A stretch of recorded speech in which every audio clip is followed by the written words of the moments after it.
সিলবুট তো ভালোই, কিন্তু এই যে মাইট হালকা লাগিছে, ঠিক আছে। আসসালামু আলাইকুম। এই জায়গায় আমাদের এই কলোনিটা নিউক্লিয়াসে ছিল। নিউক্লিয়াসে আপাতত যখন মাছির সংখ্যা কম থাকে, অল্প মাছি যাতে ফাঁকা বেশি না থাকে, এজন্য ছোট বাক্স রাখা হয়। এখন আমাদের এই বক্সের মাছি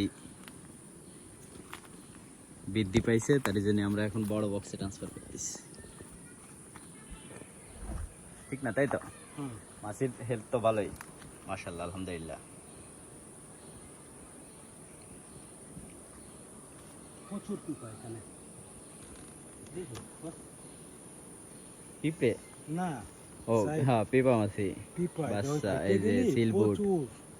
এগুলো ফাটলে সবখানে। ভরে যাবে। আবার তাহলে এই বক্সে ফ্রেমের দরকার এখন। হ্যাঁ, এখন পিরামিড দেবে এখানে দিচ্ছি তো, মনে করো যে